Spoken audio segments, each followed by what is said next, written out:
I don't usually post stuff like this. I'm not a storyteller. I'm a second-year computer science major at a school you've probably never heard of. I spend most of my time in my dorm, writing code, eating instant noodles, and trying to forget how loud the guy upstairs walks.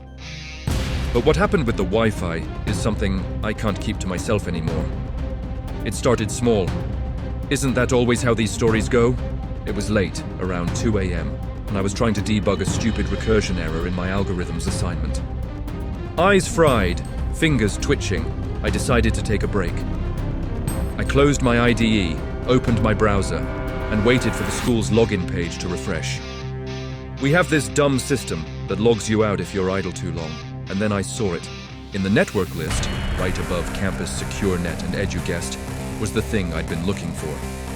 Offline room. It wasn't there earlier. There were no signal bars or connection history.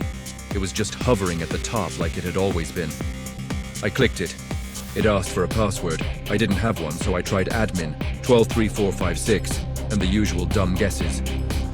Nothing worked. Eventually I gave up, assumed it was some rogue AP someone set up for a prank, and went back to work. But the next night, it showed up again. And the next. The network always showed up around 2 a.m. There were never bars. It was always prompting for a password. The weird thing was that I couldn't find any MAC address for it, scan it, or trace its source. I even tried packet sniffing.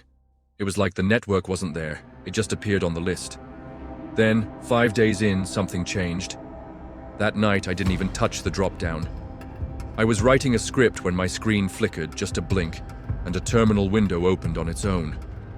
Lines of text appeared, one at a time, connecting to offline room. Authentication bypassed, stream initialized.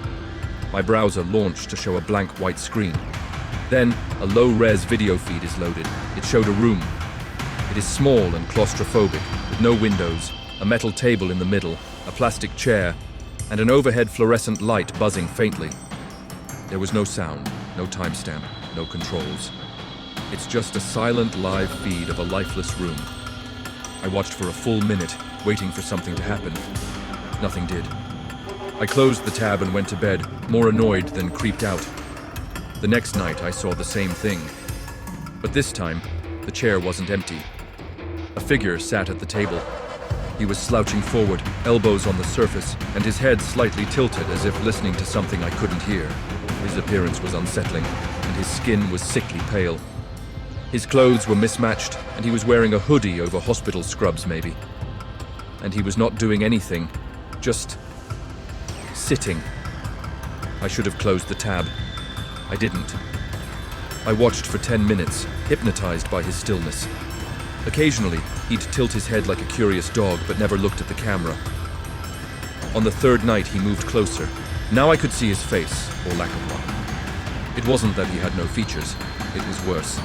His face looked unfinished, blurred around the edges, like an AI-generated person halfway through rendering. His eyes were faint suggestions. His mouth never opened, and still they stared at the table, silent, waiting. Something about it made my chest tighten. I closed the window and shut off my laptop. The next day, my browser history had no record of the stream, not even the URL. Just a blank entry time-stamped at 2:07 a.m. I started sleeping with the lights on, my heart pounding every time the floorboards creaked. The fear was palpable, creeping into every corner of my dorm room. 2 nights later, I told my roommate Jay about it. He laughed. It's probably some grad student's project or some dumb ARG. Maybe they're tracking gullible nerds.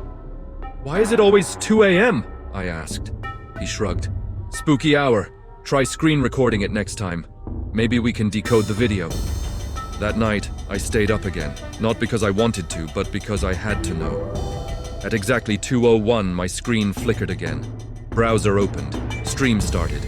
This time, the figure was standing. Not facing the camera, but facing the wall, forehead pressed against it, hands at his sides. I felt cold. I couldn't look away. Then he moved. Slowly, they turned toward the camera. Their face was clearer now, and it looked like mine. He was not identical, but close enough to make my skin crawl. Same jawline, same tired eyes, same mole under the left cheek. He raised one hand and pointed at the screen. Then he mouthed something. I leaned in. No sound, just lips moving. 3 words. You're already here. I closed the laptop so fast I could nearly cracking the screen. The next day, I went to the library and used a campus PC. The offline room network didn't appear on any device except mine. That night, I didn't open my laptop. I didn't need to. The stream appeared on my phone instead. It bypassed the lock screen. It took over every app, just showing the same room. Only now was the camera shaking, as if someone were holding it while walking. The feed moved slowly toward the table, then panned to a door in the far wall. It was metal, scratched, slightly ajar. I recognized that door. It looked exactly like the one in my dorm. The isolation was overwhelming, and I knew I had to leave. I told Jay I had a family emergency, packed my stuff, and left campus. I didn't tell anyone else. I bought a burner phone and wiped my laptop. New email, new everything. For 2 nights, nothing happened. Then, last night, I got a notification on the new phone. Offline room is nearby. Do you want to reconnect? No Wi-Fi. No apps open, no explanation, just that message. I threw the phone in a ditch, and it didn't matter. I'm writing this from a public computer in a gas station off the interstate tonight. But even now, the fluorescent lights above me are flickering. And in the screen's reflection, I swear I can see a shape behind me. Watching. Waiting. If you ever see a network called Offline Room, don't connect. Don't try to figure it out. Don't let it see you. Because once it knows you're watching, it starts watching back.